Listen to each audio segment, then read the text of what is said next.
can we start sort of where you're born, where you grew up, and start sort of to give some background before we dive into your career. So where were you born? I was born in Port Huron, Michigan. My dad was an Air Force pilot, so we moved around every year or two.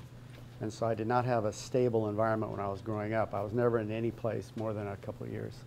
So some of the states or cities that you moved on to and lived in while you were a kid? I lived in New York, I lived in Mississippi, I lived in Michigan, I lived in Alaska, I lived in California. In those states, it's different now, but in those days, for fighter pilots particularly, they moved them usually about every 18 months, so we were trooping around all the time. That's got to be tough on siblings. I have one younger brother. One younger brother. And what did you sort of learn and adapt to by being moved so often? You better make friends quick. You better be able to adapt fairly quickly too, or you're going to be a very lonely person. So I guess I was naturally outgoing and gregarious, so it didn't bother me that much, to tell you the truth. Yeah. And you said your father was an Air Force pilot. Mm-hmm. Your mom, what did she do for work? She was a social case worker and housekeeper. And upbringing, relationship with your parents? I had very little with my father. My father was a drinker and a fighter pilot. Didn't have much time for his kids. I had a great mother who was who made up for many of my father's deficiencies, I think.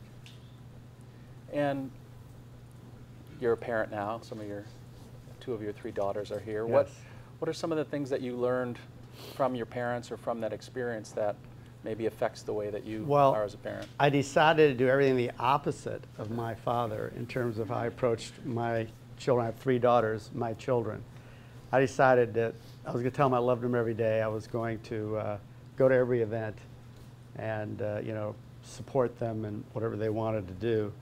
In fact, I remember calling, I think it was you, Christina, because when she was in college, I called her every day. And I said, one day it occurred to me, maybe everybody doesn't do this. So I said, gee, do all the other dads call every day? They said, no. I said, well, do any of the dads call every day? They said, no. They said, well, is it okay if I call you? She said, yes, but don't expect me to return all the phone calls. So my pattern was I was going to approach it completely differently than my father. My mother was there. She attended every event. But as a father, I wanted to be completely different than my own father. And the first time that we were introduced, when Brian put us on a call together, you shared with me the Brittingham family motto. What is the Brittingham family motto? The Brittingham family motto is, you can never have too much fun, but you can try. And so I've tried to live my life by that motto. Is it fun being a Brittingham? Not bad? Good for you. It sounds it. Well, thanks for sharing that.